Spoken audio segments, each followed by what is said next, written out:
rebellious angels are imprisoned, and the structure of the universe that modern science still struggles to comprehend. And that is not all. Prepare to explore a heaven governed by perfect order, yet marked by severe judgments even upon the most powerful and authoritative angels, those who once stood closest to the throne of God. Here, the true origin of evil is revealed along with prophetic visions of the Day of Judgment texts, once buried in the caves of the Dead Sea and in remote stone monasteries of Ethiopia. All of this will be uncovered in today's video, where every event unfolds under the absolute order of God, and every action leads to a consequence already set in place. And now, without further delay, let us step into the journey of Enoch. When was the Book of Enoch discovered? And how did a book buried for thousands of years return to the world? For many centuries in the Western world, the Book of Enoch was little more than a faint name in ancient references, a book that was said to have once existed, but that no one could actually read. The early church fathers knew of it only through scattered quotations, most notably in the Epistle of Jude. Yet the original text itself had completely vanished from Europe for more than 1,000 years. To many medieval scholars, the Book of Enoch had become a memory cut off from the flow of history, a work known by reputation alone. It was not until the 18th century that the journey of this book's return truly began, closely tied to the name of James Bruce, a Scottish explorer with a deep passion for ancient history and the Bible. In the 1770s, after a perilous journey across North Africa and the Horn of Africa, James Bruce arrived in Ethiopia. At that time, Ethiopia was largely isolated from the academic and theological currents of Europe. Yet within that very isolation, an ancient tradition had been preserved intact. In the rock monasteries and sacred archives of the Ethiopian Orthodox Tewahedo Church, James Bruce encountered something the Western world believed had long since disappeared. Here, the Book of Enoch was not forbidden, as many had assumed. On the contrary, it had been carefully preserved, copied, read, and taught as an official part of the Ethiopian biblical canon. For the Ethiopian Church, it was not a suspicious or marginal text, but a sacred tradition faithfully handed down through generations of monks and clergy. Around the year 1773, James Bruce gained access to and brought back to Europe 3 complete copies of the Book of Enoch. All of them were written in Ge'ez, an ancient Semitic language used in Ethiopian religious worship. This marked the first time in over 1,000 years that the Western world could hold the complete text of a book that had been quoted in the New Testament, yet never fully read. The discovery sent shockwaves through the scholarly world. A book thought to be lost suddenly appeared whole, coherent, and internally consistent, bearing the clear marks of a very ancient tradition. This left scholars both exhilarated and cautious, because one central question still remained: was the Book of Enoch truly as ancient as religious history had long suggested? The door to confirmation finally opened in 1947, when the Dead Sea Scrolls were discovered in caves near Qumran. Among more than 900 ancient manuscripts unearthed, archaeologists identified around 20 fragments directly related to the Book of Enoch. These fragments were written in Aramaic and Hebrew and dated from the 3rd century BC to the 1st century AD, thousands of years earlier than the surviving Ethiopian manuscripts, which date to around the 15th century. When scholars compared the 2 versions, the result was astonishing. From the structure of the narrative to the descriptions of the Watchers, the Nephilim, the heavenly judgment, the order of the cosmos, and the fate of the rebellious angels, the texts aligned with a precision that could not be dismissed as coincidence. This comparison confirmed that the Book of Enoch was not a late invention or a fabricated apocryphal work, but an authentic ancient textual tradition that had been preserved with remarkable fidelity across millennia. The discoveries at Qumran did not stop there. Archaeologists also uncovered another significant text known as the Book of Giants, often regarded as a lost part of the Enochic tradition. This work provides a more detailed account of the fate of the Nephilim, their fear as the Great Flood approached, and the signs of the coming judgment. The existence of the Book of Giants further reinforces the central role of the Enoch tradition in Jewish thought during the Second Temple period. From the distant highlands of Ethiopia to the dry caves along the Dead Sea, the re-emergence of the Book of Enoch makes one truth unmistakably clear. This book never truly vanished from history. It waited, preserved, protected, and passed down until the moment when humanity was once again ready to read it, to reflect on it, and to confront the words written in a very ancient age, when the boundary between heaven and earth was understood in a very different way. So who exactly was Enoch? Why is there an entire book written about this character? Let us continue to seek the answer in the next part.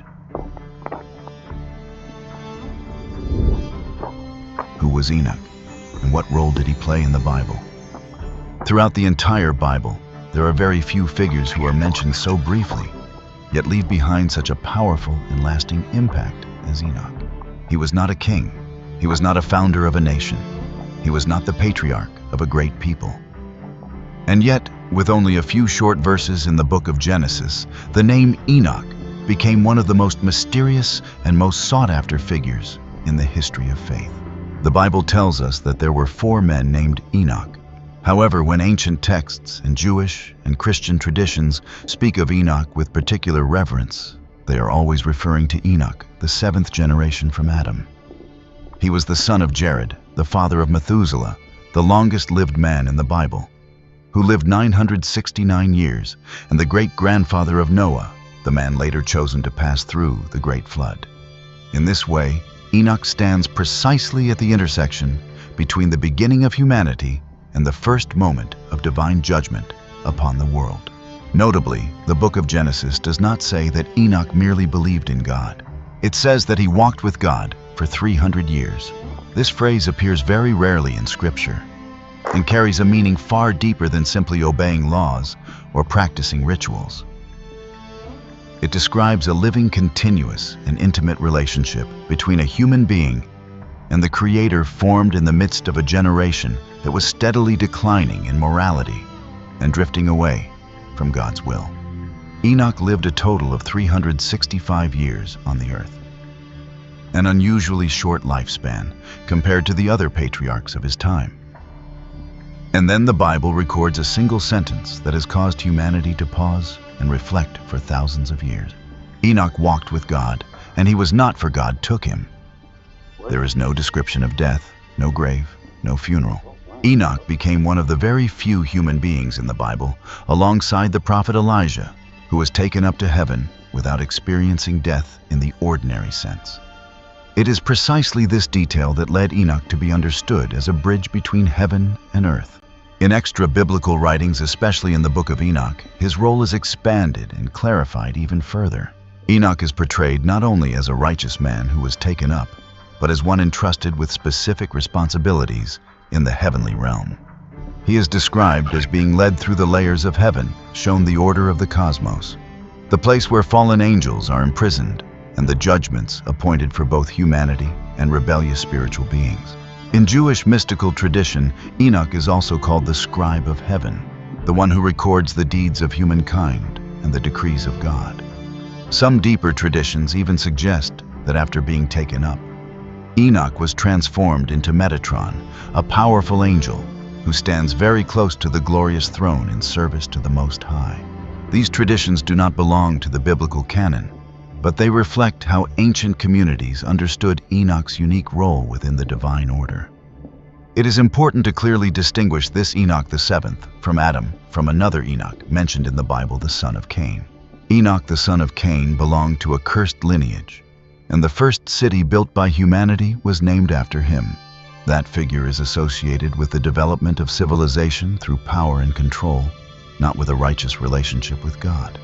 2 identical names, yet 2 lineages, 2 paths, and 2 completely different outcomes. It is also important to note that the central figure in the book of Enoch is very likely a real historical person. Historians explain this in several ways. First, Enoch is placed within a specific continuous genealogy with clear chronology. Genesis chapter 5 does not tell a mythic story. It records a structured genealogical list: who fathered whom, how many years each lived, and when they died. Enoch appears precisely within this sequence, with Jared as his father, Methuselah as his son Lamech as his grandson, and Noah as his great-grandson. This same genealogy is used to establish the timeline before the Great Flood. In Scripture, purely symbolic figures are never placed into genealogies in this manner. In addition, Enoch is given a specific lifespan of 365 years. Enoch is also mentioned again in other books of the Bible as a real person. Hebrews chapter 11 verse 5 states, "By faith Enoch was taken up so that he should not see death." This verse appears in a chapter that lists real historical individuals in the history of faith, such as Abel, Noah, Abraham, and Moses. Enoch's inclusion among them shows that the New Testament authors understood him as a historical human being, not a symbolic figure. Similarly, the Epistle of Jude cites Enoch as a prophetic authority. Jude does not say according to an ancient legend. Instead, he writes, "Enoch, the seventh from Adam, prophesied, saying." The phrase, "the seventh from Adam," is historical language used to locate someone in time, not symbolic language. In Jewish tradition, only figures believed to be real were cited in this manner. Even when extra-biblical traditions expand Enoch's role as the heavenly scribe, or as Metatron, they always begin with the assumption that Enoch was a human being who once lived on the earth, not a heavenly entity from the beginning. Taken together, these details lead to a clear conclusion. Enoch was a real historical figure. His name appears in genealogies. His lifespan is recorded. He is confirmed by other books of Scripture, and he was accepted by early Jewish and Christian tradition as a man who once lived. And yet, this is where many listeners begin to struggle. If Enoch was flesh and blood just as we are, then how could a single man, from the age before the flood, pass beyond death, travel through 10 layers of heaven, and witness with his own eyes the place where the souls of rebellious angels are held, and the workings of the universe that modern science still struggles to understand?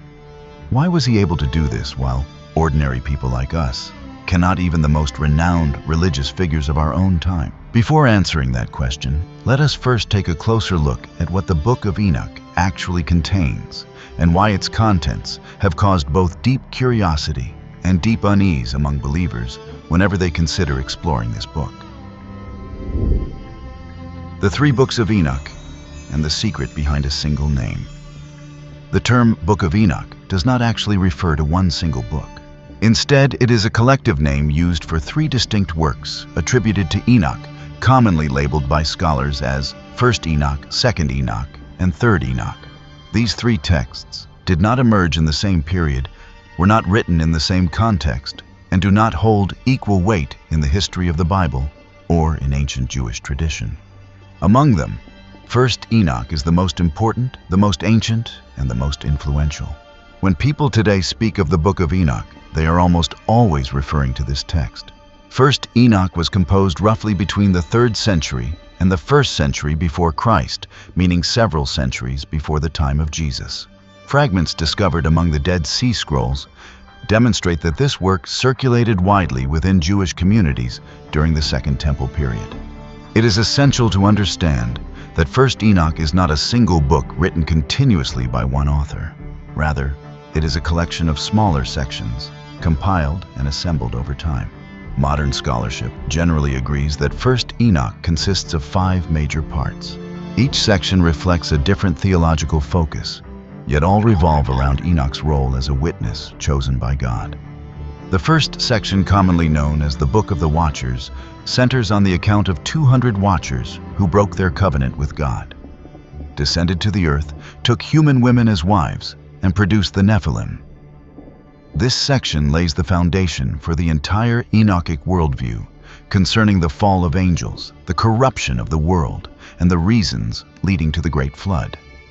Many of its details help illuminate the brief and difficult passages found in Genesis chapter 6, which have long puzzled scholars. The next section is the Book of Parables, where a striking concept emerges in Jewish theological history, the figure known as the Son of Man. This figure is portrayed as the one to whom God grants authority to judge the world and the fallen angels. This section profoundly shaped Jewish thought near the end of the Second Temple period and has often been compared by scholars to the language later found in the Gospels.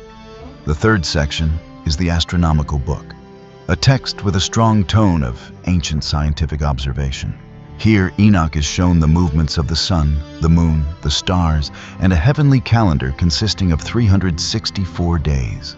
The purpose of this section is not merely to describe the cosmos, but to emphasize that cosmic order directly reflects the moral order established by God, and that violating this order leads to serious consequences.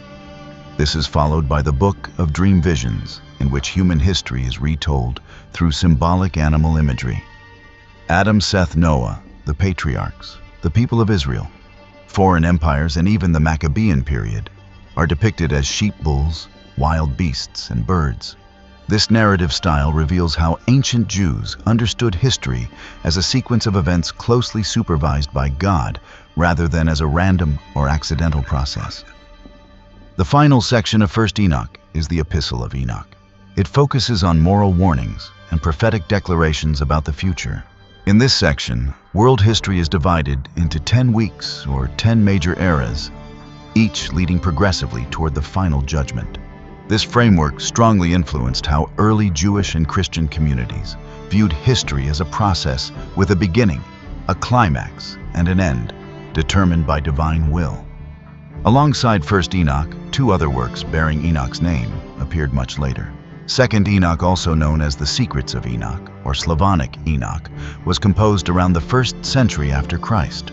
This text concentrates on Enoch's ascent through the heavens, his dialogues with angels, and the moral teachings he receives concerning life and death, while it holds philosophical and theological value.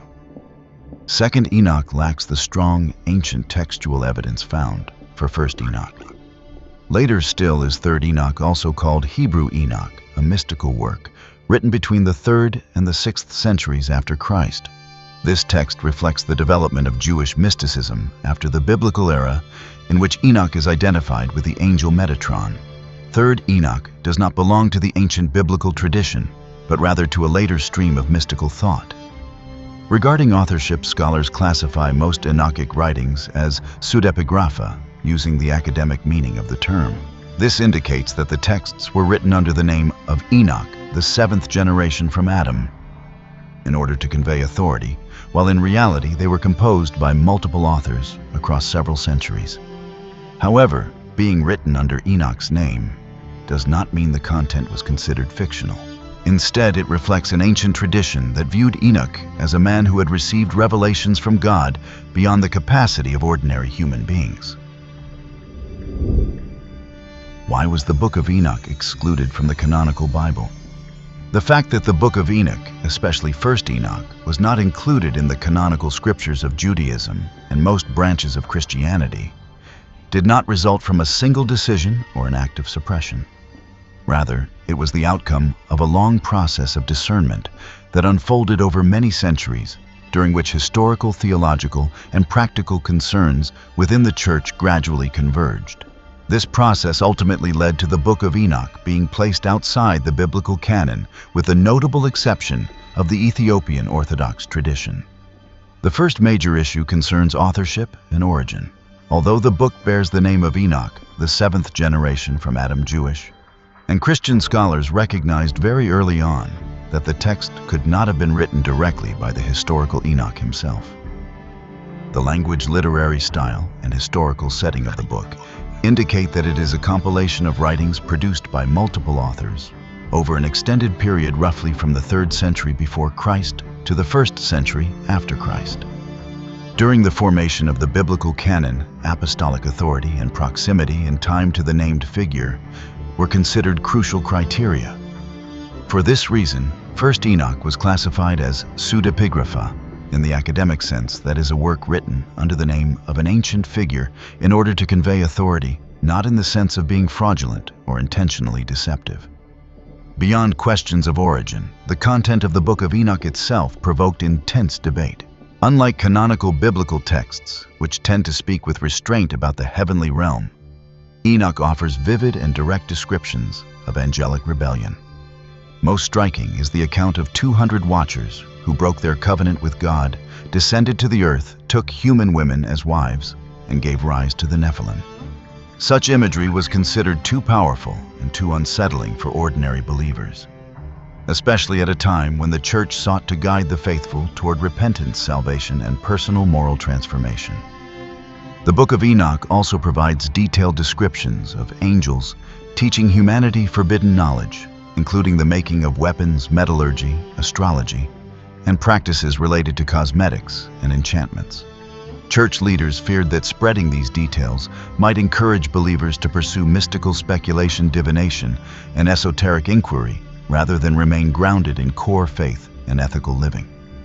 In an era when the church faced many competing philosophical and religious movements, these concerns were far from unfounded.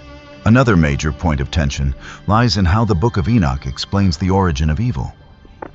While canonical scripture places primary emphasis on human disobedience in the story of Adam and Eve, and later on Satan as the tempter, Enoch assigns a central role to the angel Azazel, portraying him as a primary source of corruption upon the earth.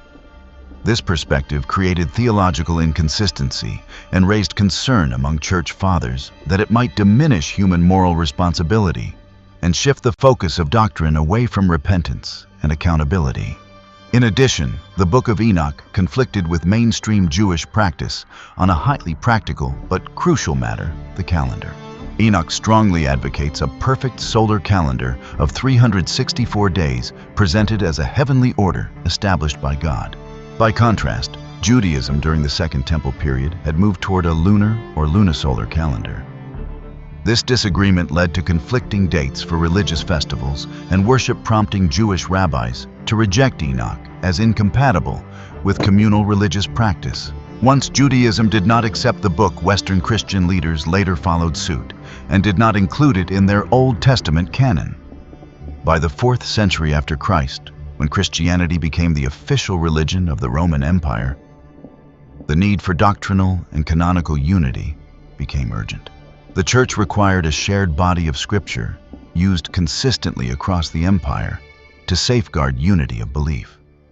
Texts that were not widely read in liturgical settings, lacked clear apostolic connection, or contained controversial material were gradually set aside. Within this context, the Book of Enoch was viewed as too direct in its portrayal of the fall of heavenly beings, material that could challenge prevailing understandings of divine order and humanity's central role in God's plan of salvation. Yet a striking paradox remains. Although excluded from the canon, the influence of the Book of Enoch never truly disappeared. The Epistle of Jude in the New Testament directly quotes Enoch's prophecy, showing that early Christian writers were familiar with this tradition and regarded it as possessing a certain authority. Key concepts such as the structure of heaven, the imagery of hell, the judgment of fallen angels, and especially the figure of the Son of Man, bear the unmistakable imprint of Enochic thought within late Second Temple Judaism. And so, to determine whether this book truly deserved to be set outside the canon and labeled as forbidden, we must slow down, turn each page of the ancient text, and confront its contents directly, so that we may discern for ourselves what belongs to revelation, what serves as warning, and what so profoundly unsettled both heaven and humanity alike. Chapters 1 through 36, the Book of the Watchers. Within the entire Book of Enoch, the Book of the Watchers is regarded as the oldest, most foundational, and most unsettling section. This portion spans from chapter 1 through chapter 36, and according to the majority of scholars, it was composed around the 3rd century before Christ, many centuries before the time of Jesus. Rather than functioning as an imaginative myth, the Book of the Watchers is written in a solemn apocalyptic style. Its purpose is to address a profound question that deeply concerned ancient Jewish thought.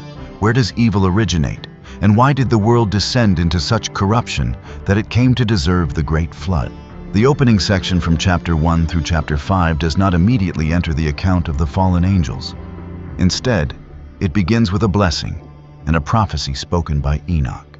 The text states, the words of the blessing of Enoch, wherewith he blessed the chosen and righteous, who will be living in the day of tribulation, when all the wicked and godless are to be removed.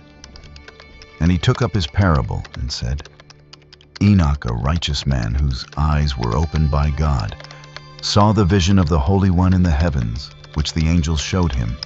And from them I heard everything, and from them I understood, as I saw. But not for this generation, but for a remote one, which is to come. From the very beginning, the book reveals a sacred purpose. Enoch declares that these words are not meant for his own generation, but for a distant generation, a time when wickedness reaches its height. He describes the Lord descending in glory, accompanied by tens of thousands of holy ones, to execute final judgment upon the wicked and to bring peace to the righteous. Enoch then directs human attention toward creation itself.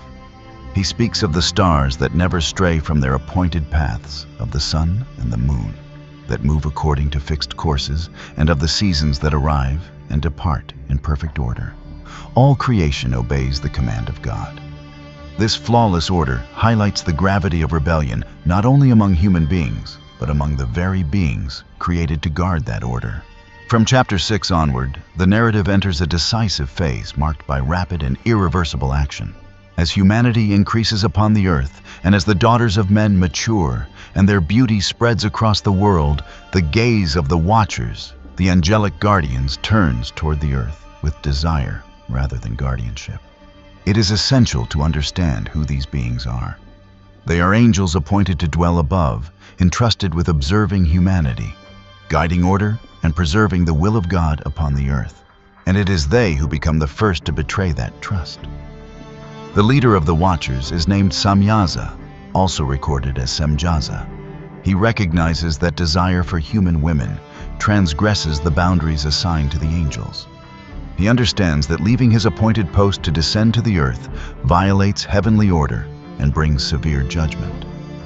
From this understanding, action follows. 200 angels gather together upon Mount Hermon, a place closely associated with the meaning of an oath in Jewish tradition. Upon that mountain, the Book of Enoch says they place themselves under a shared covenant. They bind themselves together with an oath, pledging that they will carry out their chosen plan.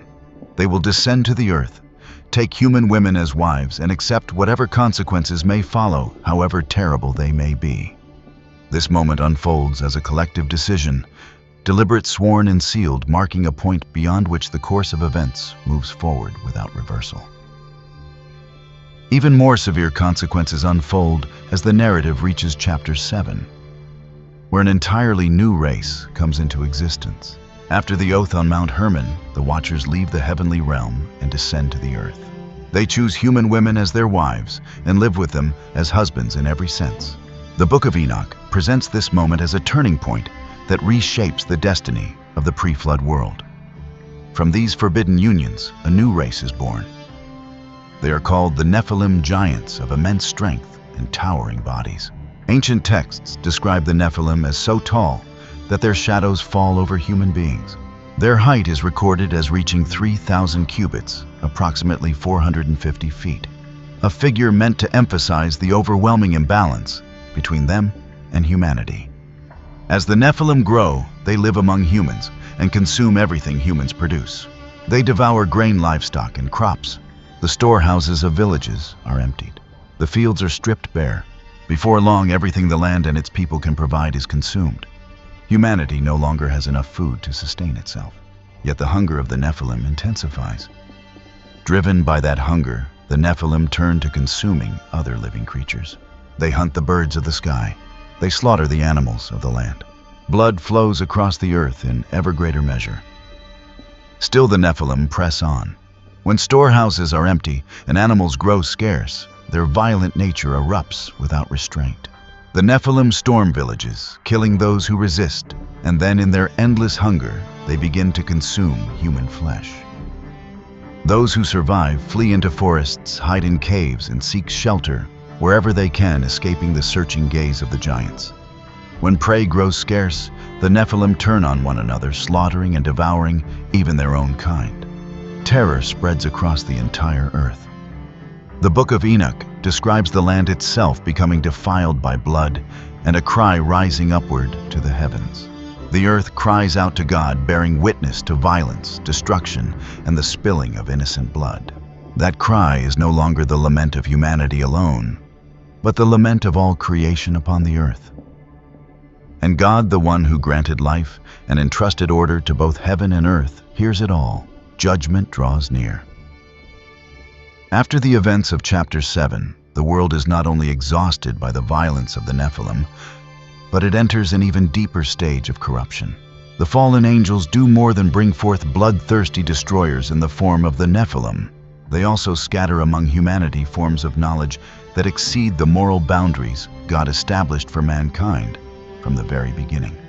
Among them, Azazel stands out as the most prominent and the most guilty. The Book of Enoch records that he revealed to humanity the art of forging weapons from metal. He taught them how to craft swords, cast spears, fashion shields, and create armor. With this knowledge, humanity, once limited to crude tools, now possesses a level of destructive power never seen before.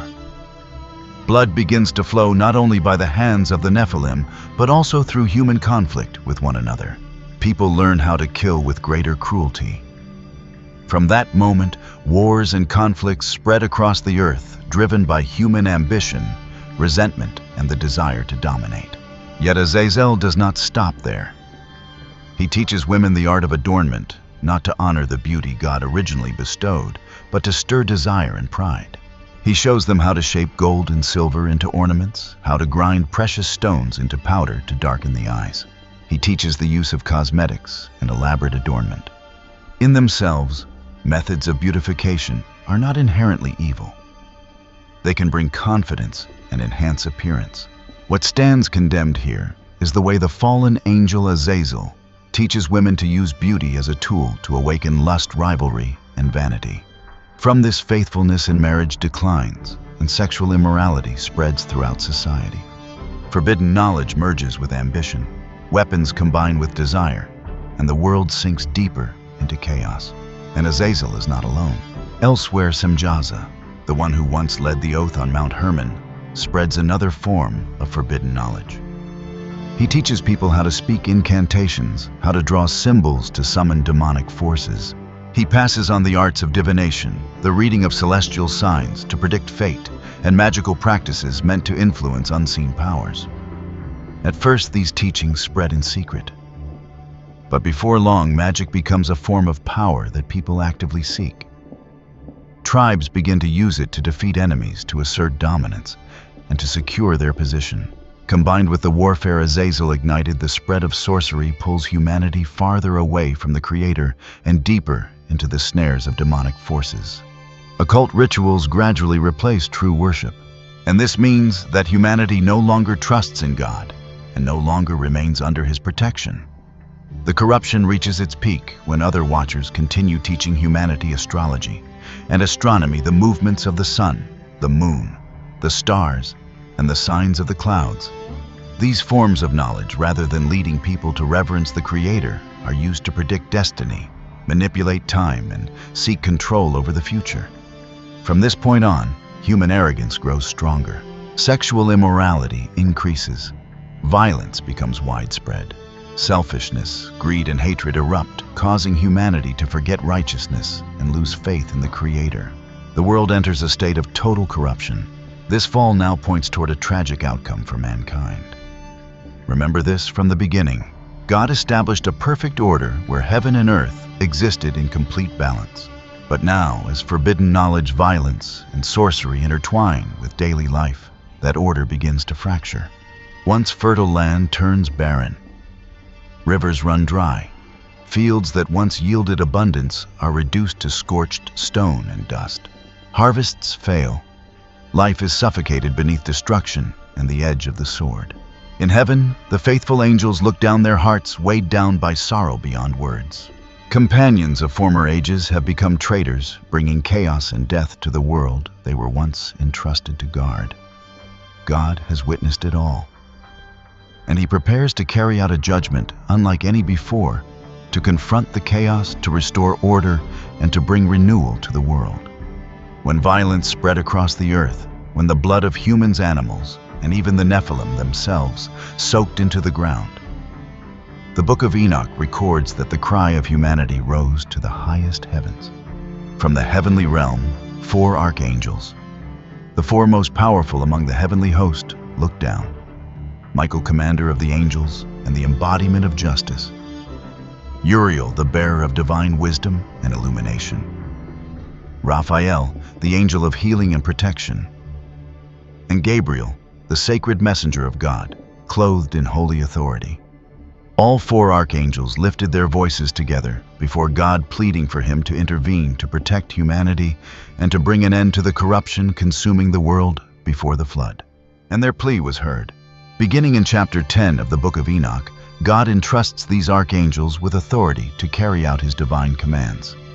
They are ordered to bind the watchers, the fallen angels, in the deepest darkness of the abyss, sealing them until the day of final judgment, so that not a single one of their spirits may escape to spread further destruction. Beyond this, they are charged with overseeing the destruction of the Nephilim, the offspring born of betrayal, those who devastated the earth and plunged humanity into chaos. This task demands extraordinary power and unwavering resolve, for it is not only a battle on earth, but a struggle to restore order between heaven and earth. From this moment, a new chapter in cosmic history begins, a chapter of judgment, where the authority of God is revealed through the actions of his 4 holy angels, his chosen messengers. First, Uriel is sent to Noah. He carries a warning of a catastrophe about to come upon the entire world, the Great Flood. Uriel instructs Noah on how to prepare the ark, not only to save his family, but to preserve the seed of humanity and all living creatures. While the world remains submerged in violence and blindness, a hidden path of survival is quietly prepared. Next, Raphael is commanded to deal with the one who spread destructive knowledge, Azazel. Raphael binds Azazel hand and foot and drags him into the desert of Dudel, a desolate and shadowed place. There, Azazel is cast into a deep pit covered with jagged stones and sealed by a sacred oath that cannot be broken. He is left to endure isolation and remorse for thousands of years, awaiting the final judgment of the Most High. The Book of Enoch emphasizes that Azazel bears the greater share of the world's guilt because of the knowledge he taught humanity. After this, Gabriel receives orders to confront the Nephilim directly. He stirs division among the giants, turning them against one another. Those who once dominated humanity through sheer strength now unleash violence upon their own kind. The internal wars among the Nephilim weaken them completely, gradually removing the greatest threat upon the earth. Finally, Michael, the archangel of justice and divine order, is entrusted with dealing with Samyaza and the remaining watchers. Michael binds them with chains and imprisons them beneath the earth for 70 generations until the day of final judgment. At the appointed time, they will be brought forth from confinement and cast into the abyss of fire to receive their eternal sentence. Chapter 11 closes with a declaration of profound weight. The Book of Enoch proclaims that the earth will be healed, violence will come to an end, and humanity will be given the opportunity to be cleansed from the corruption that descended from heaven to earth. The intervention of the archangels marks a decisive turning point. Heaven no longer observes in silence. Order begins to be restored, and the world draws closer than ever to the event destined to erase the age of the Nephilim, the Great Flood, now set in motion. Chapters 37 through 71, the Book of Parables. After the fallen angels are judged and heavenly order begins to be restored, Book of Enoch leads the reader into another layer of revelation, deeper and directed squarely toward the future of humanity. This section is known as the Book of Parables, also called the Similitudes, and it spans from chapter 37 through chapter 71 of 1st Enoch.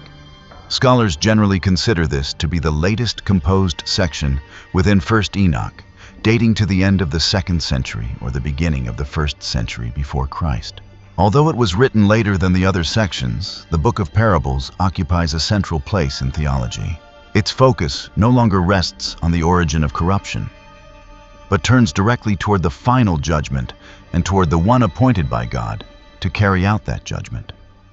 From the opening chapters, Enoch is taken into the heavens and encounters a remarkable heavenly figure identified by several titles. He is called the Son of Man, the Chosen One, and the Righteous One. These titles do not replace one another. They complement each other, shaping a role that is both heavenly in nature and inseparably bound to the destiny of humankind.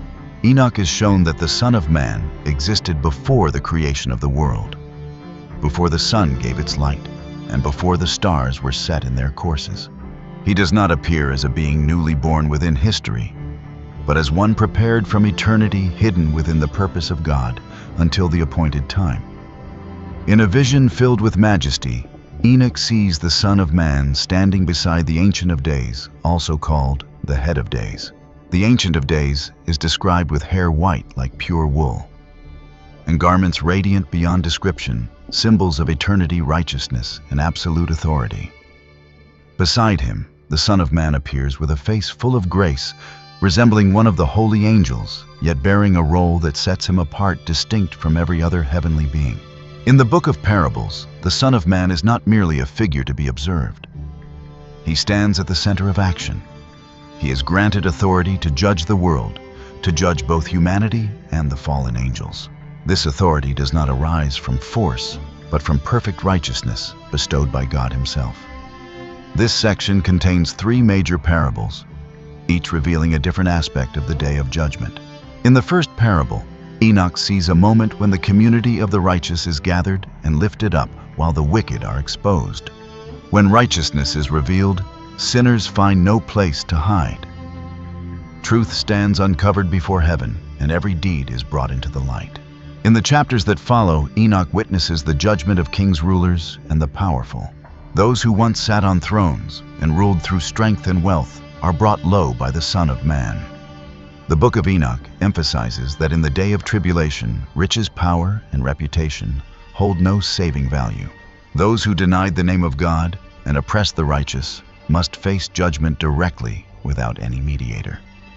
The climax of the Book of Parables is the vision of the great white throne. There every human action is weighed upon a sacred scale. No deed is overlooked. No word is forgotten. What was sown in silence is reaped openly. The righteous receive their reward, and the wicked receive an end that corresponds to the path they chose. Running throughout the Book of Parables is a clear message: history does not drift without purpose. The world does not end in chaos. All things move toward an appointed meeting point, where justice is restored by the one whom God chose before the foundation of the world. It is here that many scholars recognize a profound parallel between the image of the Son of Man in the Book of Enoch and the way Jesus refers to himself in the Gospels. Although the Book of Enoch does not belong to the Western biblical canon, its language, imagery, and expectation of a righteous judge became deeply embedded in Jewish thought during the late Second Temple period, shaping the spiritual readiness for an event that would transform human history. Thus, the Book of Parables closes with a quiet but powerful affirmation. The justice of God arrives neither early nor late, but precisely at the time appointed before the world was created. Chapters 72 through 82, the Astronomical Book. After the visions of the fall judgment and the moral order of the world, the Book of Enoch leads the reader into another dimension, where the order of the universe is revealed as a sacred design. This section is called the Astronomical Book, also known as the Book of the Heavenly Bodies, and it covers chapters 72 through 82 of 1st Enoch. Many scholars regard this portion as one of the oldest sections of the entire work, reflecting an early form of Jewish cosmological thought from the period before and during the Second Temple era. In this section, Enoch does not observe the heavens on his own.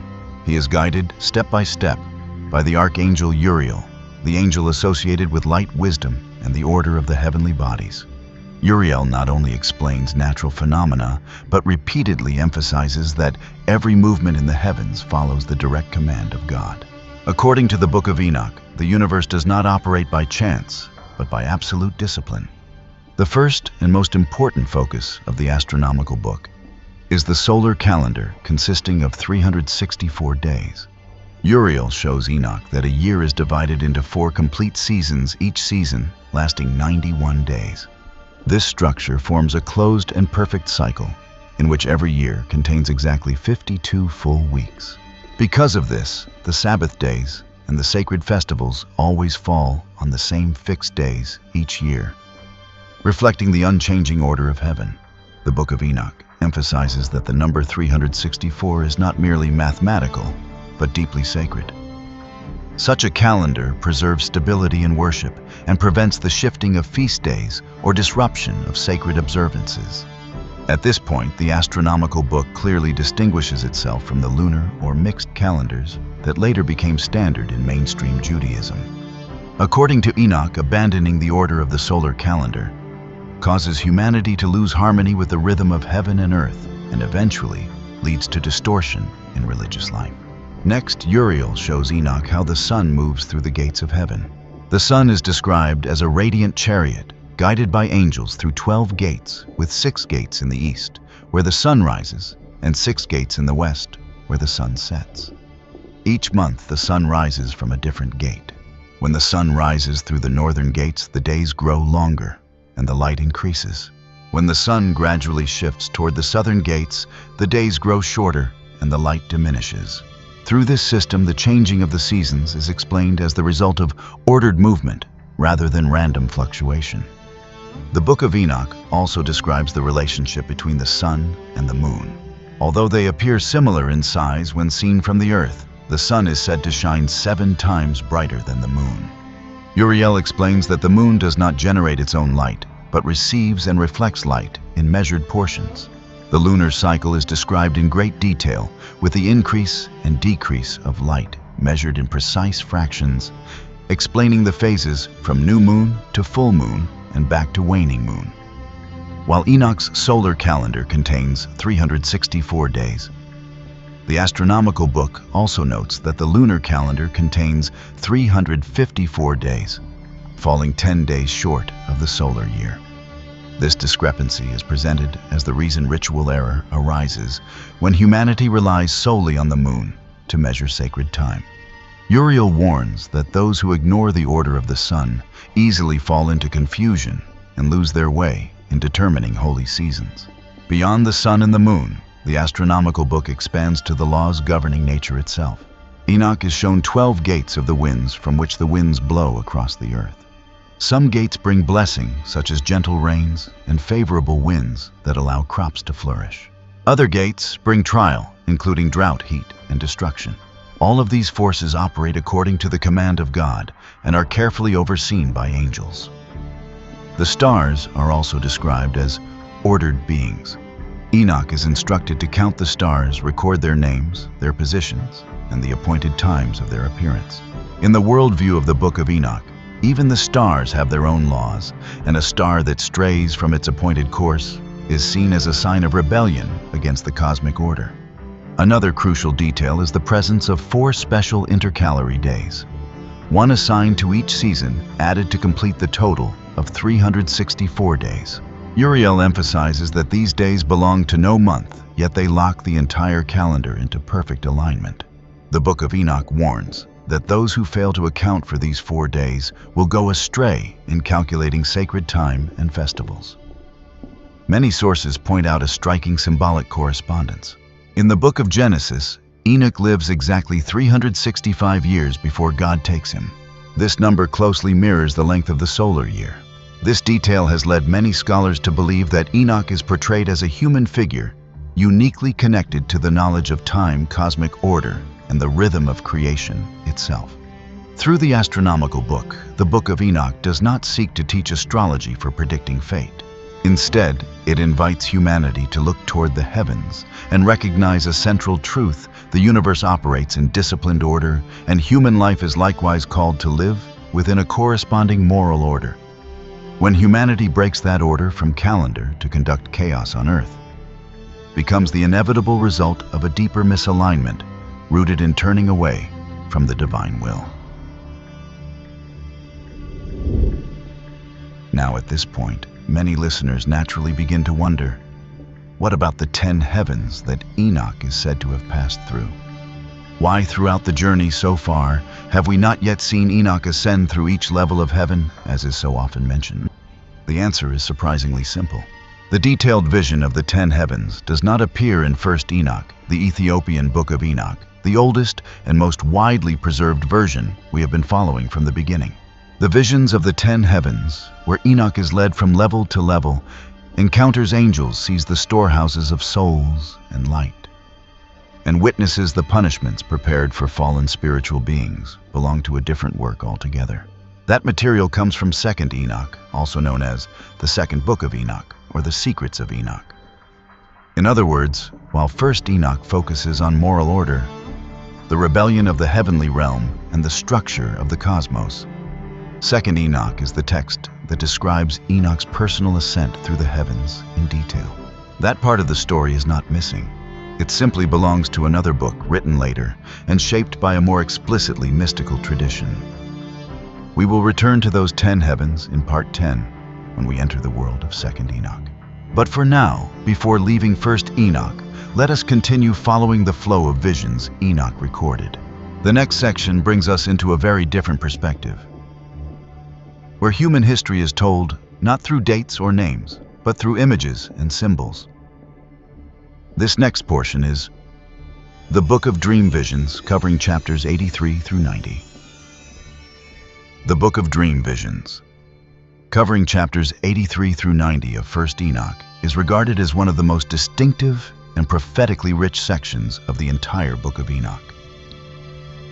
If the Book of the Watchers focuses on the origin of corruption and the astronomical book reveals the order of the cosmos, then the Book of Dream Visions turns its gaze toward the flow of human history itself, retold not through dates or names, but through powerful and evocative symbolic imagery. In this section, Enoch recounts 2 great dreams that he was shown. Both dreams are apocalyptic in nature. They do not merely recall the past, but unveil the future, revealing that the history of mankind unfolds entirely under the providence and judgment of God. The first dream, recorded in chapters 83 and 84, carries an intensely personal and emotional tone. Enoch sees the world shaking violently. The earth splits apart. High mountains collapse. Waters rise in overwhelming torrents. In this vision, the entire earth is swept into a vast destruction. When Enoch awakens, he is terrified and begins to weep.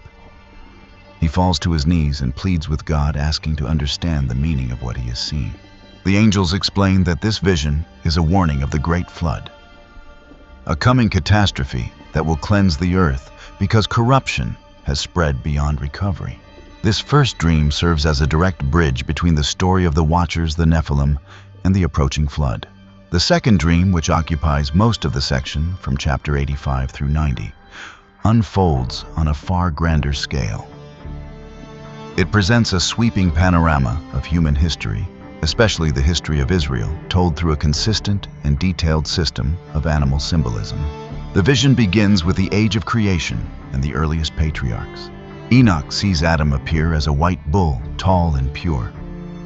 The color white symbolizes original righteousness, a creature formed within the perfect order of God's design.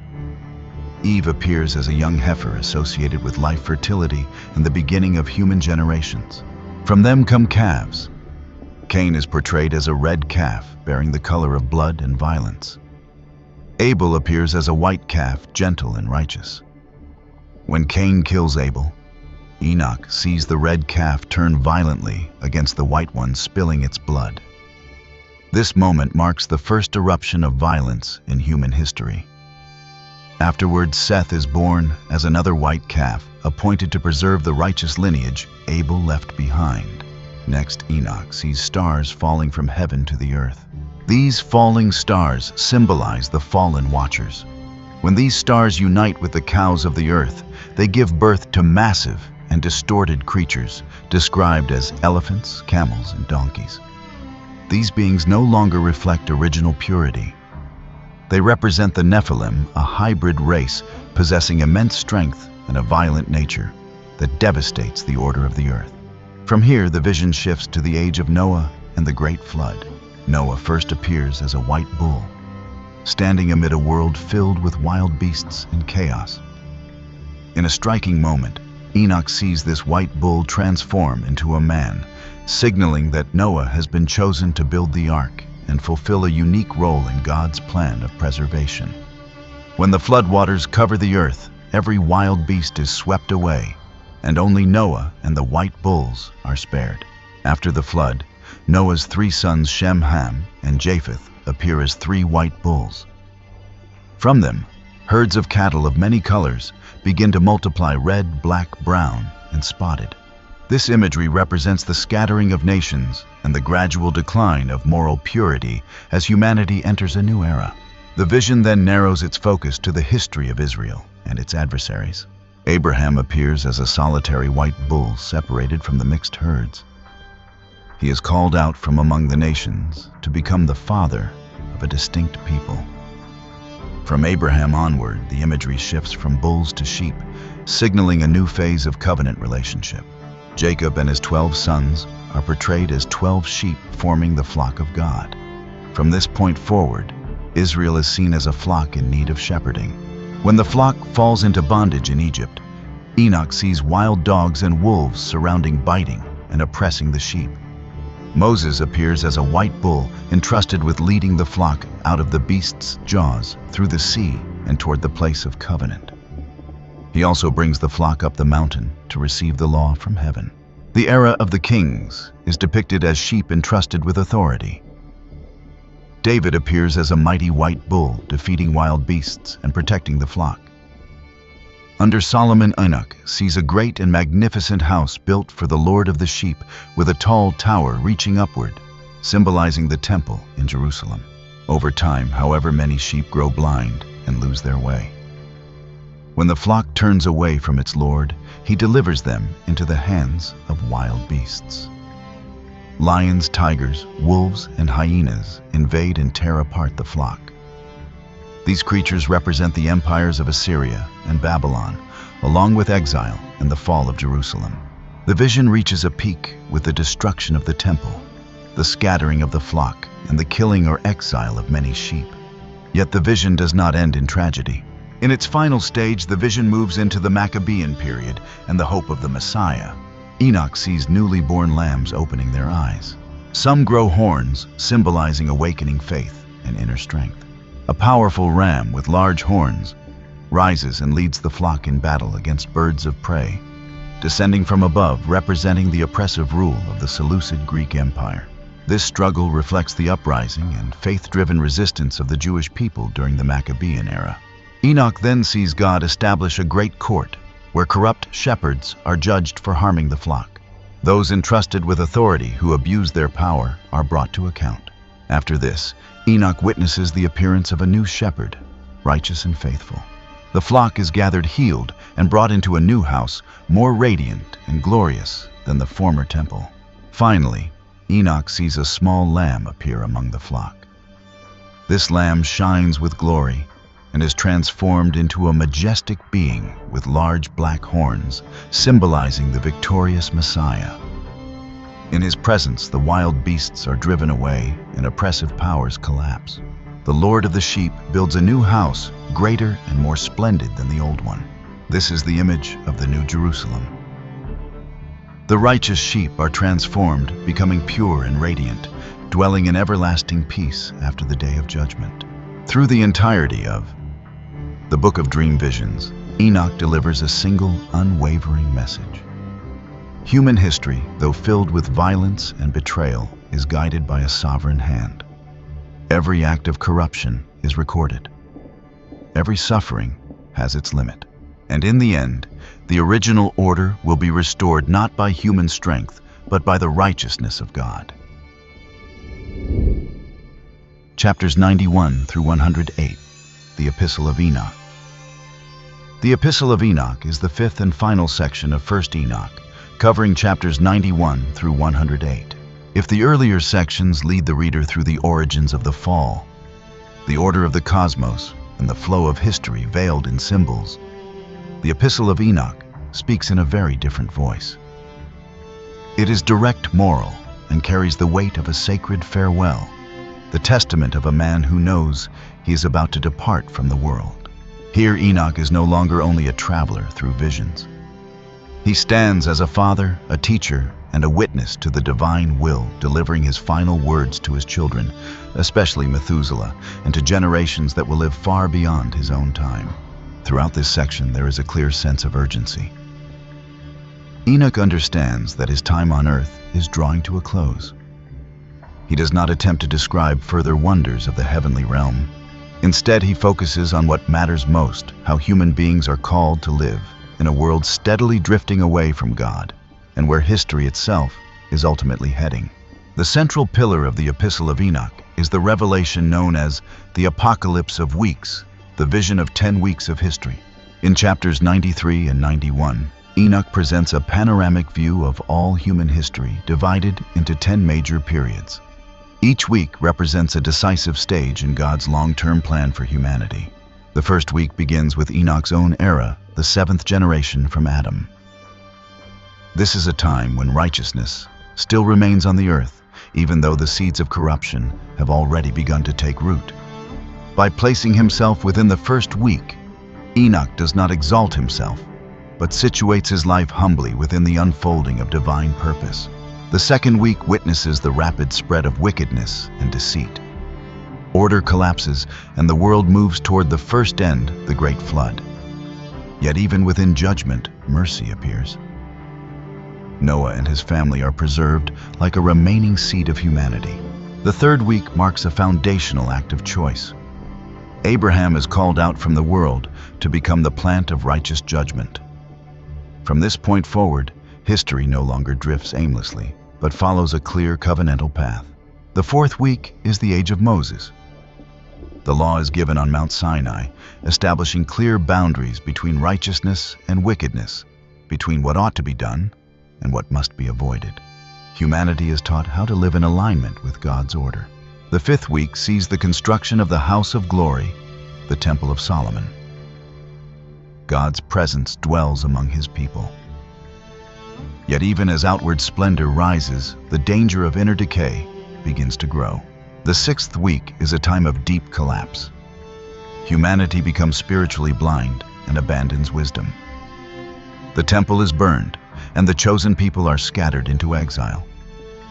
This devastation stands as the direct consequence of broken covenant.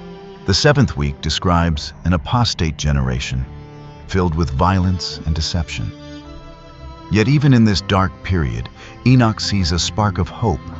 The chosen ones will receive sevenfold knowledge, a profound understanding of creation and divine intention that rises above the chaos of the world.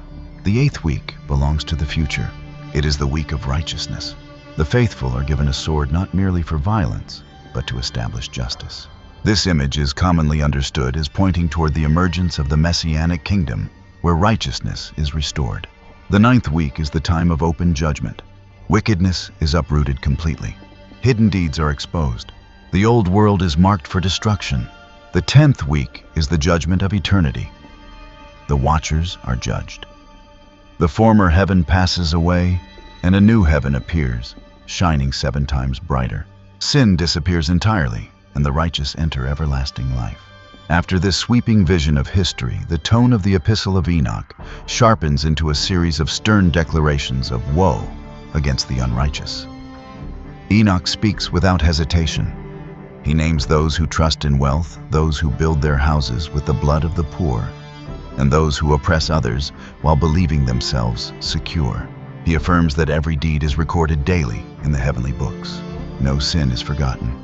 No injustice escapes the sight of God. In the day of distress, riches become worthless, and power dissolves like morning mist.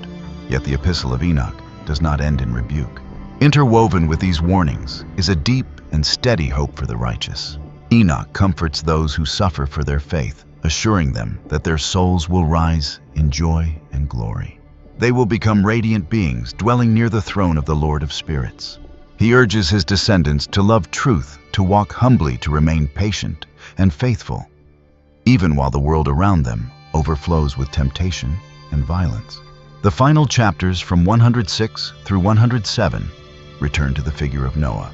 Enoch recounts Noah's extraordinary birth, a child whose skin was white as snow, whose eyes shone so brightly that the whole house was filled with light.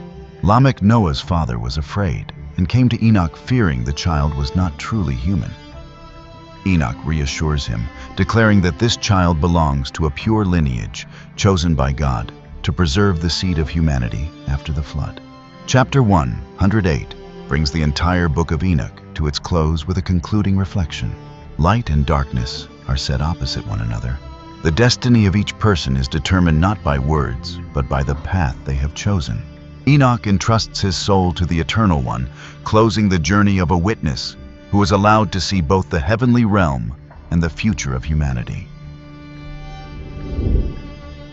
And when the journey of first Enoch comes to an end, Enoch does not die like other human beings. Instead, Scripture records a single brief sentence, yet one filled with profound weight.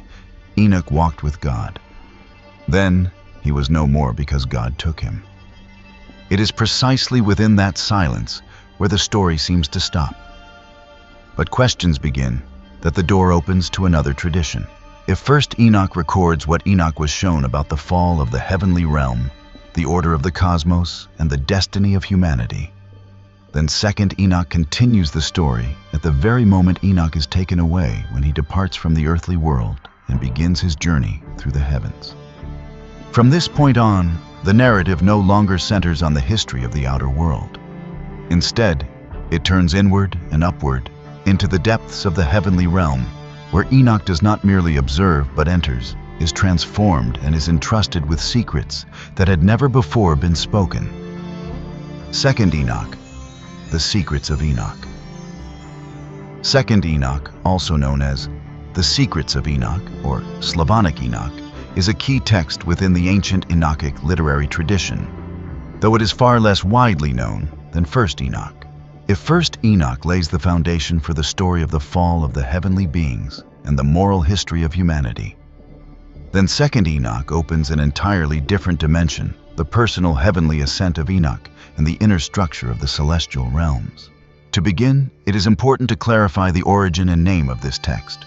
Second Enoch is commonly called Slavonic Enoch because it was not preserved in Hebrew or ancient Greek, as many other Jewish texts from the Second Temple period were. Instead, the version we possess today survives primarily through manuscripts written in Old Church Slavonic, transmitted within Eastern Christian traditions, especially in regions shaped by Orthodox Christianity. The title, The Secrets of Enoch, is not a random designation. It reflects the core purpose of the book itself: the revelation of hidden mysteries concerning the universe, the heavenly realms, and the divine order inaccessible to ordinary human beings.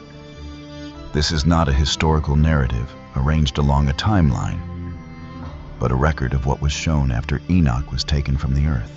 Regarding its date, the majority of scholars agree that Second Enoch was composed around the 1st century of the Common Era, often placed within the period between approximately 30 and 70 AD. This makes Second Enoch a particularly striking text, as it emerges within the same historical context in which Jesus was living and teaching in Judea. Although there is no evidence that these two traditions directly influenced one another, their coexistence reveals a remarkably dynamic religious era, one deeply preoccupied with questions about the heavenly realm, the afterlife, and the structure of the cosmos. As for authorship, like most Enochic writings, Second Enoch belongs to the category of pseudepigrapha. This means the book was written by one or more anonymous authors, but attributed to the patriarch Enoch in order to confer divine authority. In the ancient world, this practice was well understood and not intended as deception, but as a way of placing revelation within the lineage of revered ancestors believed to have lived in close communion with God. What makes Second Enoch most distinctive is its central theme: Enoch's ascent through 10 levels of heaven.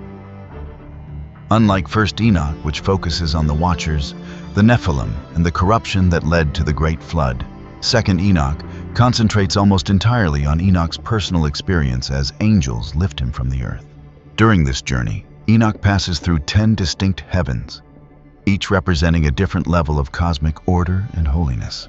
The lower heavens relate to the natural world places of confinement and the consequences of rebellion.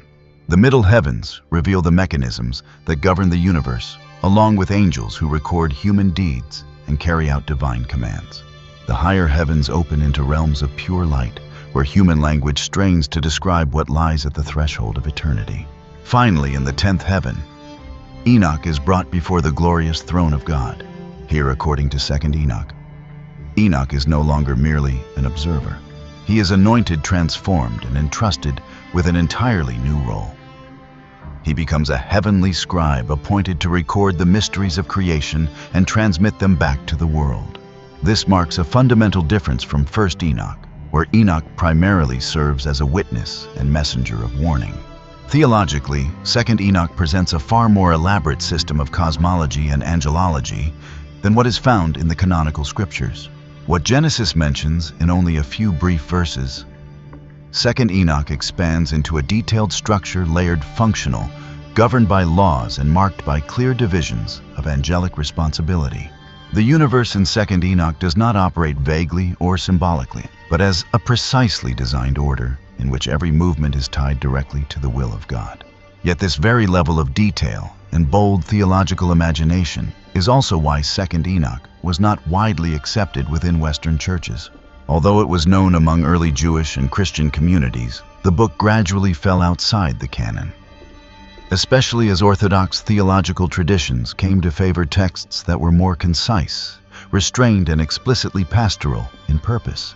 Today, 2nd Enoch is primarily studied by scholars as a valuable window into the religious thought of the Second Temple period. The difference between the two Enochic traditions can be summarized with a single image.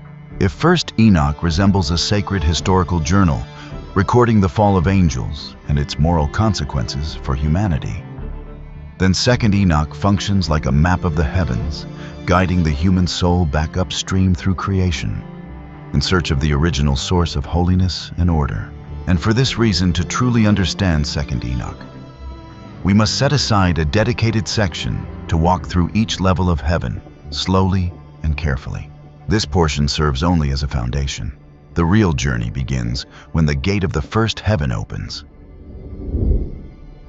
The 1st heaven, the storehouses of weather and the order of nature.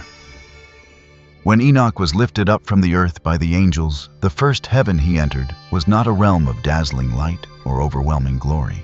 Instead, it was a vast and weighty expanse filled with movement and purpose. This was the realm most closely connected to the human world, the place where the phenomena humanity witnesses every day are set into motion, though their true origin is rarely understood. In this vision, Enoch saw immense gates stretching across the 1st heaven. These gates were unlike anything made by human hands. They appeared as cosmic thresholds formed by order and power. Each gate opened into a distinct treasury of nature. There were storehouses of rain. There were storehouses of snow. There were chambers holding dense mist. There were vaults containing powerful winds and storms.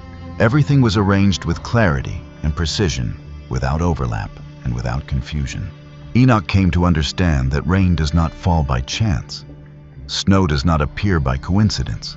Wind does not blow according to random impulse. Every element of weather is preserved, measured, and released from these storehouses according to a time appointed from heaven. He saw angels assigned to guard each treasury. They did not act from emotion or personal desire. They waited for command. When the order was given, the angels opened the gates, releasing rain upon the earth, allowing mist to cover the fields, sending winds across the seas, or letting snow fall upon regions that had been designated.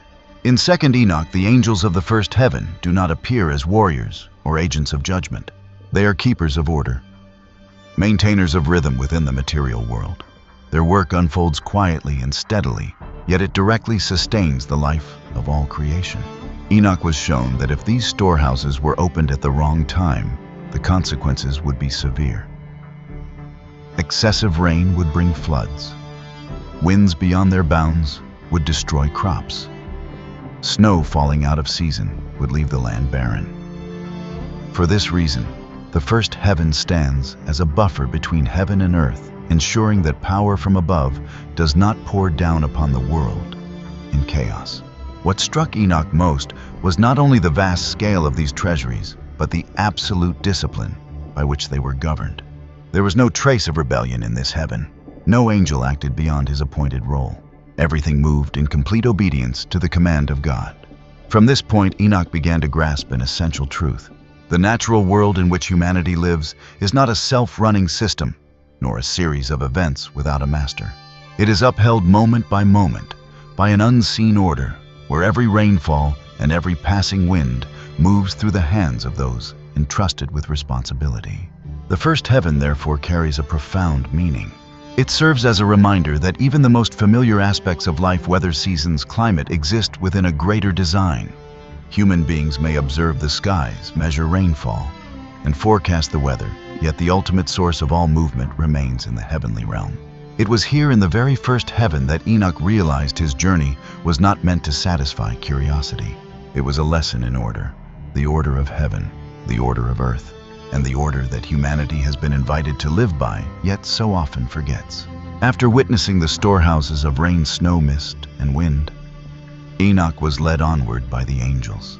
Ahead of him, the heavens would no longer speak only of nature, but would begin to reveal places of confinement, the consequences of rebellion, and secrets far heavier than those he had yet seen. The gate of the second heaven stood waiting to be opened. The second heaven, the place of confinement for the rebellious angels. After leaving the first heaven, where the order of nature is maintained in perfect obedience, Enoch is led higher by the angels. When he enters the second heaven, the atmosphere changes completely. The light grows dim. The space feels heavy, cold, and filled with gloom. This is no longer a realm that sustains life, but a place that holds the consequences of rebellion. In 2nd Enoch, the second heaven is described as an intermediate realm between heaven and the abyss. It is not the final hell, yet it no longer belongs to the harmonious order of the heavenly realms. This is the place appointed for the angels who rebelled, commonly known as the Watchers, beings who were once entrusted with great responsibility, but betrayed their sacred mission. Enoch sees them suspended in the shadowed expanse. Their bodies are tightly bound with strange chains, causing all their former power to vanish and leaving them utterly unable to escape. These chains shine like fire. Yet as Enoch draws closer, he feels a piercing, bone-deep cold. It is a fire that imprisons all guilt. They no longer bear the glorious appearance of angels as they once did. Their faces are weighed down by regret. Their eyes are filled with despair. In this heaven, there is no song, no ordered movement, only prolonged waiting and the painful awareness of the choices they have made. The loyal angels explain to Enoch that this place serves as a temporary confinement. The Watchers are not destroyed immediately. They are kept in a state of wakeful awareness, fully conscious of their fall as they await the final judgment. The second heaven thus becomes a realm of memory and consequence, a place where no new actions occur, only confrontation with what has already been sown. Enoch realizes that the punishment here is not merely physical restraint, but separation from the order they once served. These angels once stood in the light and took part in preserving the balance of creation. Now they exist in a space that moves neither forward nor backward, suspended between two realities. The structure of the second heaven appears designed to emphasize a severe truth power. Without faithfulness leads to collapse. Knowledge without obedience becomes the cause of captivity. The Watchers are confined not because of weakness, but because they use the authority given to them to cross the boundaries that were set. Enoch senses clearly that the second heaven does not exist out of cruelty, but out of justice.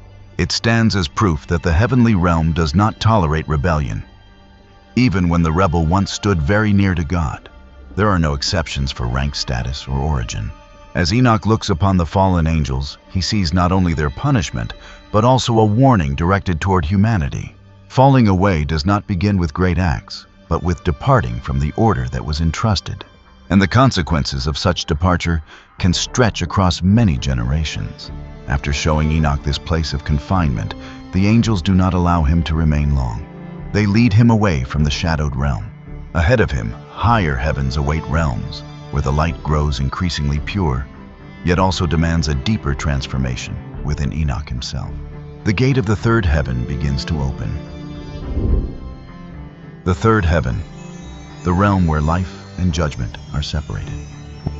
When Enoch was led by the angels beyond the second heaven of deep gloom, he entered a realm that shook his soul more powerfully than any place he had seen before. The third heaven was not merely another level of the heavenly order. It was the place where the ultimate contrast between righteousness and sin, reward and consequence, eternal life and destruction, was revealed with unmistakable clarity. The moment Enoch stepped into this heaven, he sensed a sharp division. The space appeared to be split into two opposing realms, separated not by walls or physical chasms, but by a sacred boundary that could not be crossed without divine permission. On one side, Enoch beheld a garden of overwhelming splendor, surpassing anything known on earth. This was the heavenly Garden of Eden. Not the original garden where Adam and Eve once lived, but a higher and purer reality preserved in the heavens. The light there was not blinding, but gentle and penetrating, wrapping every living thing in profound peace. Within this garden, Enoch saw the tree of life rising in radiant beauty, alive with unending vitality. From it flowed a life-giving power that never diminished, as though all creation around it were sustained by its presence. A river of light flowed through the garden, clear and luminous, unlike earthly water, resembling the very essence of life and healing. The righteous souls dwelling there showed no weariness or sorrow. They rested in perfect calm, sheltered by the presence of God, awaiting the fulfillment of the divine plan. The angels explained to Enoch that this place was prepared for those who had lived righteously, who feared God, and remained faithful in a corrupt world. These souls were not forgotten after leaving the earth. They were brought into this place of rest, where their spirits were preserved and prepared for eternal life. But when Enoch turned his gaze toward the opposite side, the vision changed completely. Across the sacred boundary lay a deep abyss blazing with fire. Here light no longer brought life, but burning judgment. This was the place of punishment, often described in 2nd Enoch as a fiery realm of torment. The fire there was not merely physical. It was the fire of judgment, piercing the soul itself, producing suffering not only of pain, but of relentless inner anguish. Enoch saw the souls of the wicked enveloped in torment, fully aware of the deeds they had committed during their lives. There was no confusion and no injustice. Each soul understood exactly why it stood in that place. The punishment did not come as a sudden outburst, but as the inevitable outcome of the path each had chosen. The angels told Enoch that the third heaven existed to demonstrate that the justice of God was never vague or arbitrary. Reward and punishment were not delayed endlessly, nor applied at random. Even before the final judgment, human souls were already placed in positions that reflected the lives they had lived. What struck Enoch most deeply was not the fire of punishment itself, but the closeness of the two realities. The Garden of Eden and the fiery abyss existed side by side, separated only by a divine boundary. This revealed a sobering truth. The distance between life and destruction is not measured by space, but by moral choice. The third heaven therefore became the clearest testimony to personal responsibility.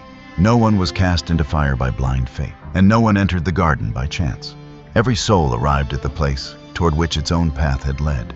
As Enoch stood between these two opposing realms, he understood that his journey through the heavens was not meant to satisfy curiosity, but to serve as a profound warning to humanity.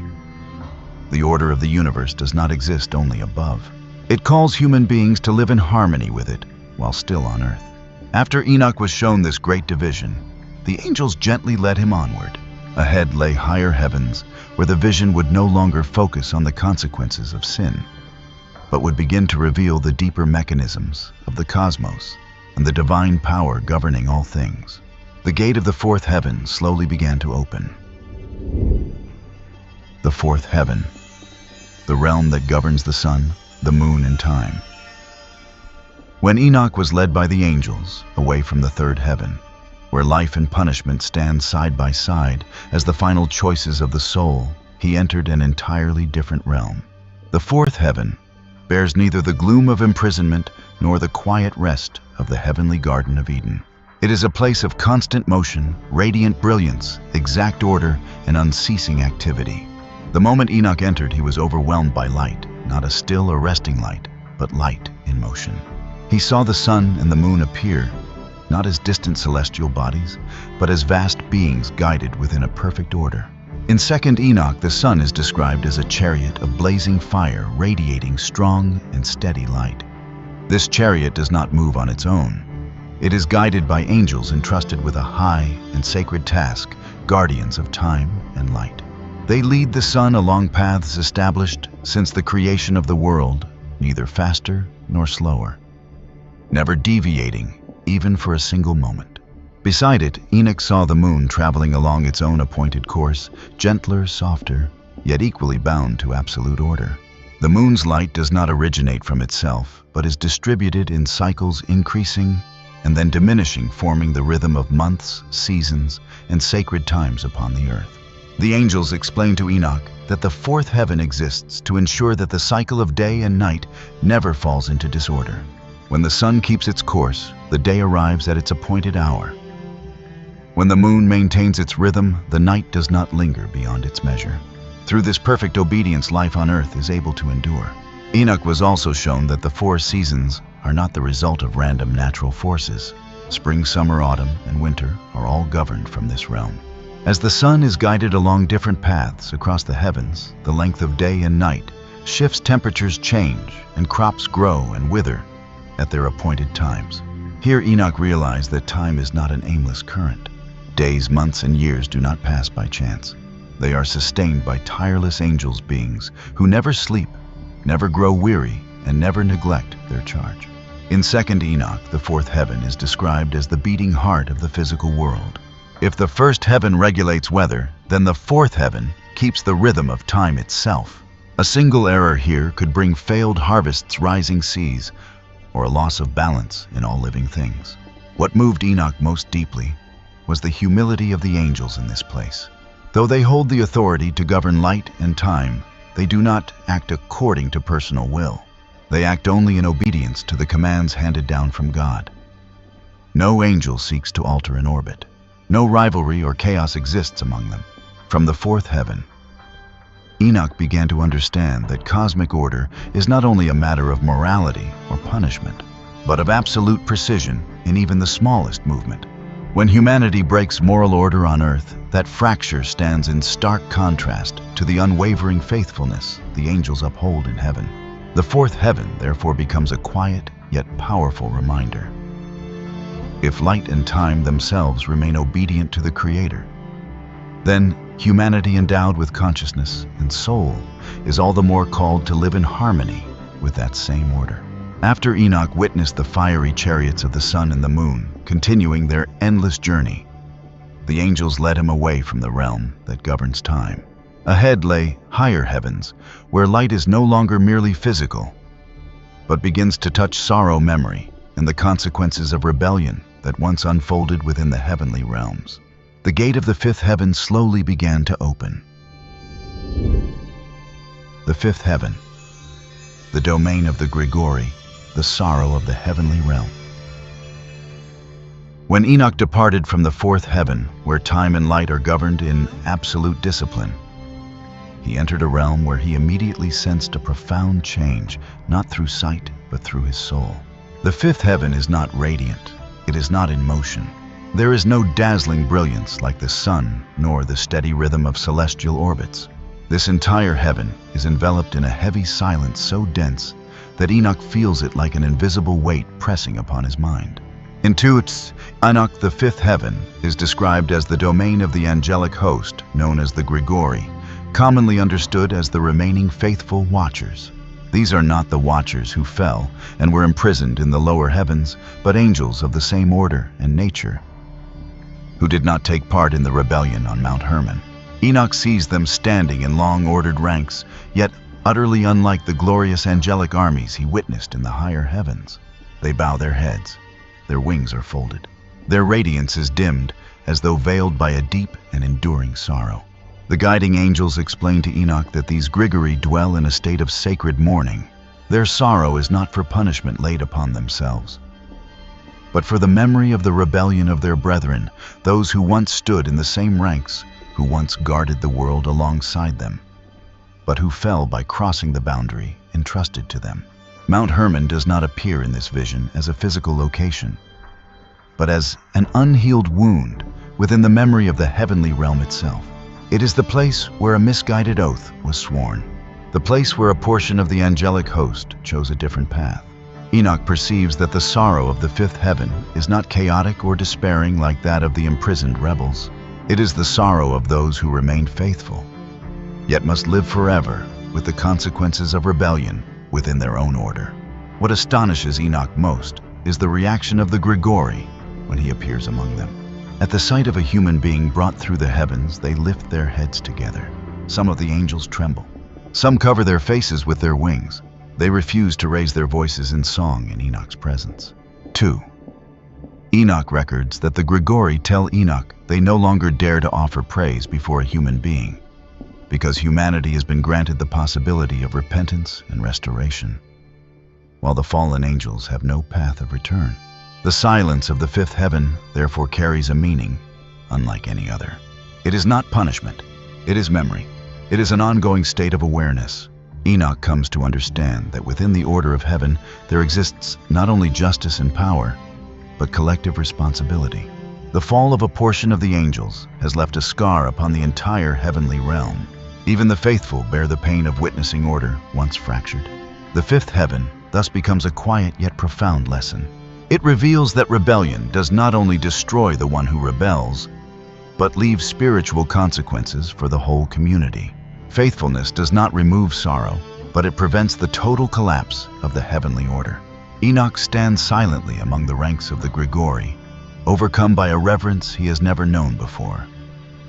Not reverence for power, but reverence for responsibility. Responsibility bound to position to knowledge and to closeness to the divine will. After Enoch has beheld this realm of heavenly sorrow, the angels do not allow him to remain there long. They lead him away from the fifth heaven.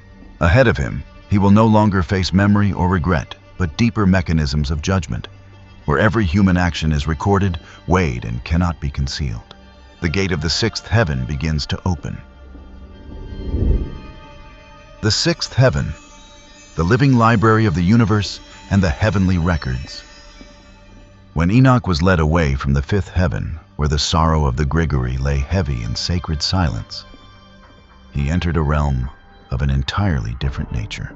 If the previous heaven was the memory of rebellion, then the sixth heaven was the memory of all creation. From the very moment he stepped into this heaven, Enoch felt a deep and sobering awareness settle over him. The space was neither dark nor dazzling. The light there was gentle yet penetrating, like the light of understanding, rather than physical illumination. Everything seemed to be watching, recording, and preserving. In Tuai Enoch, the sixth heaven is described as the dwelling place of the recording angels. These were not angels depicted as warriors, nor messengers who carried commands. They were scribes, guardians of the memory of the universe. Enoch saw countless angels standing in long, ordered ranks, each holding records, scrolls, or tablets unlike any earthly material. These records did not merely capture outward human actions. They also preserved unspoken words and even thoughts just beginning to form in the human mind. The guiding angels explained to Enoch that no human action is anonymous before heaven. Every deed, no matter how small or seemingly insignificant, is recorded. A sincere word, a deceitful intention, a quiet act of charity, a selfish thought not yet fully formed. Each one is placed into its own record. What shook Enoch most deeply was the realization that these records were not written in the manner of human accusation. They exist as testimony, pure truth untouched by emotion or power. For this reason, the sixth heaven is likened to a living library. Every moment on earth is simultaneously reflected there. Not only human lives are recorded. Enoch was shown that the laws of nature themselves are preserved in this heaven. The cycles of the seasons, the movement of the winds, the growth and decay of all living things. Every law governing the physical world has its own record, like a design continually compared against reality. The angels explained that the sixth heaven exists to ensure that the order of God is never forgotten. When the day of judgment arrives, all things will not be judged by fragile memory or human justification, but by records long completed, lacking nothing and omitting nothing. Enoch also perceived a detail that caused him to tremble. In this heaven there is no place for pretense. Human beings may conceal their actions from others. They may use words to justify themselves. But thoughts cannot be hidden. What a person truly is when no one is watching is what is recorded most fully. The sixth heaven, therefore, does not feel threatening, yet it is profoundly solemn. It does not imprison, it does not punish, it simply records. And it is this absolute record that causes the soul to tremble. Enoch understood that this place is the foundation of heavenly justice, not justice shaped by momentary emotion, but justice grounded in truth accumulated across lifetimes and generations. Standing within the sixth heaven, Enoch began to grasp a deep truth. Human life does not pass into oblivion. Every choice leaves a trace, and every trace is carefully recorded. They become either testimony of righteousness or a silent accusation on the final day. After showing Enoch the living library of the universe, the angels did not allow him to remain long. They led him onward away from the realm of memory and testimony. Ahead lay higher heaven still, where light would no longer be, only knowledge, but would begin to touch power, glory, and the final boundary between creation and the Creator. The gate of the seventh heaven was slowly opening. The seventh heaven, the dwelling place of the archangels. When Enoch was led by the angels away from the sixth heaven, the place where every action and every thought of creation is recorded without error, he ascended to another realm. From the very first moment he understood that he had drawn near to the very center of the heavenly order. The seventh heaven was unlike any of the realms before it. If the lower heavens still bore traces of the material world, of memory, consequence, and cosmic operation, then the seventh heaven carried an entirely different quality. Here, the presence of power was immediate, intimate, and overwhelming. Second Enoch describes the light of this heaven as so intense that Enoch's soul trembled, not from fear in a human sense, but because his human nature could not endure such a degree of holiness. Had the angels not supported him, Enoch could not have remained in this realm, even for a single moment. The seventh heaven is understood as the dwelling place of the most powerful archangels, those who stand closer to the throne of God than any order beneath them. Jewish and Christian tradition commonly associates this heaven with the familiar names Michael, Gabriel, Raphael, and Uriel. Michael appears as the archangel of justice, an order the commander of the heavenly armies entrusted with the protection of God's people and the execution of judgment when the appointed time arrives. Gabriel is present as the divine messenger, the bearer of great revelations to humanity, the one who bridges heaven and earthly history. Raphael is known as the angel of healing and restoration, not only of the body, but of wounded order within the soul. Uriel, the angel of light and wisdom, is associated with understanding the laws of the universe and illuminating what is hidden within the plan of God. In the seventh heaven, Enoch does not perceive them as isolated figures acting independently, but as living pillars of the heavenly order. Each archangel carries a distinct function, yet all operate in perfect harmony. There is no rivalry, no conflict, no deviation from the command entrusted to them. What astonishes Enoch is that despite the immense power present in the seventh heaven, there is no chaos. Instead, everything is marked by a solemn stillness. The angels of this realm do not record deeds as in the sixth heaven. They do not regulate nature as in the first or fourth heavens. Their task is to guard the boundary between the absolute power of God and the rest of creation. Enoch realizes that without the seventh heaven, the light of the throne of glory would pour down into the lower realms and destroy everything that has not yet been transformed. This heaven exists as a sacred barrier, a place where power is held within order and not released beyond what creation can bear. Here Enoch becomes acutely aware of his own smallness, not in the sense of humiliation, but in the sense of being placed rightly within the created order. He understands that humanity was not created to stand equal with the archangels, but is called to live in obedience as they do. The seventh heaven thus carries a decisive significance in Enoch's journey. It marks the final boundary that an untransformed human being can reach. Beyond this point, not only angelic support is required, but a profound transformation of one's very being. As Enoch stands within the light that causes his soul to tremble, he begins to understand that this journey is approaching a stage where a human can no longer merely observe. The heavens ahead do not simply demand witness, but transformation. After Enoch is shown the dwelling place of the archangels and the boundary of bearable power, the angels lead him onward once more. Ahead, the light is not only stronger, but purer to the point that every trace of self must be stripped away. The gate of the eighth heaven is waiting to be opened. The eighth heaven, the boundary between the visible world and eternity.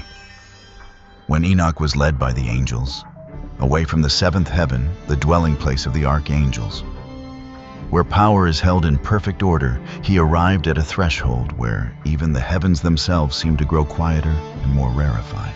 The eighth heaven no longer resembled any realm familiar to human experience. It was not a place of wind or rain, of memory or record. Nor was it a domain of heavenly armies or mighty messengers. This heaven existed as a delicate yet decisive boundary, where the visible world comes to an end and the eternal realm begins to unfold.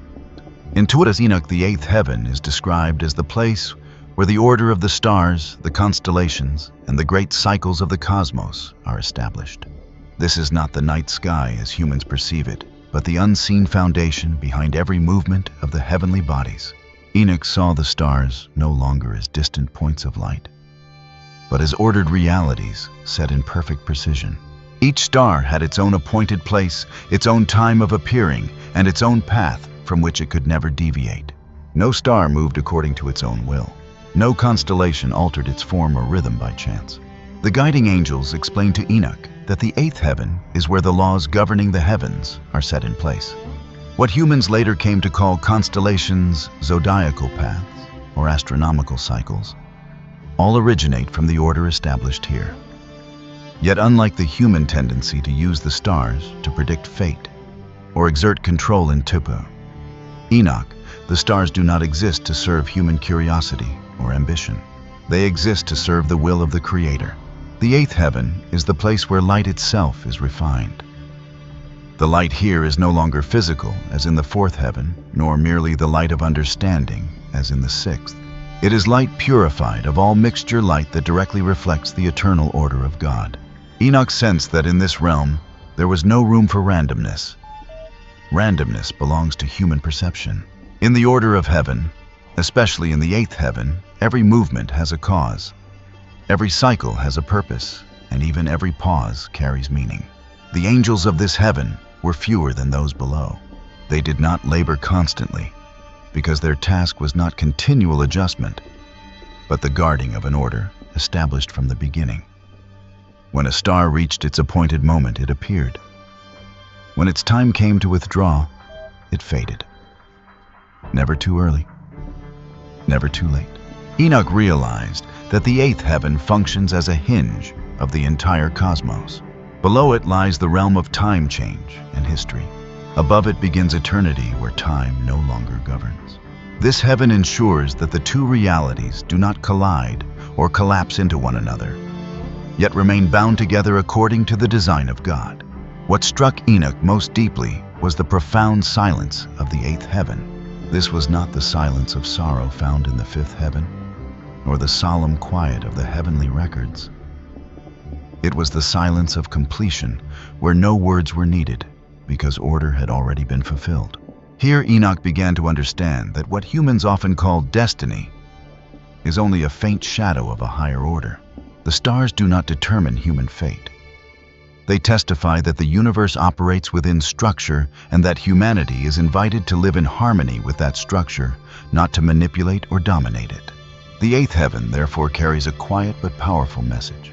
When humans seek to use cosmic knowledge to control the future, they move against the very purpose of the stars. The heavenly bodies do not exist to serve ambition, but to reflect the faithfulness and constancy of the divine plan. Enoch sensed that the higher one ascends, the more one must relinquish the desire to possess knowledge. In the eighth heaven, no one owns the stars. There is only service. After Enoch was shown this boundary between the visible and the eternal, the angels prepared to lead him onward. Ahead lay a realms no longer shaped by cosmic structures familiar to human understanding, but heavens where glory itself could scarcely be expressed in human language. The gate of the ninth heaven stood waiting, where splendor no longer reflects order, but flows directly from eternity itself. The ninth heaven, the realm of absolute holiness and the mysteries of eternity.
Yeah, yeah, it says what's called. I mean, hey, but check me out though. Bro say he got like half a mil waiting for him if he do the job.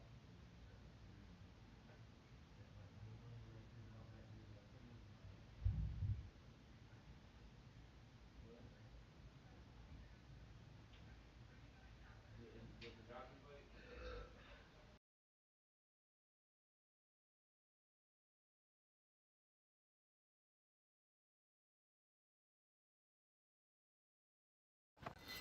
Holy shit.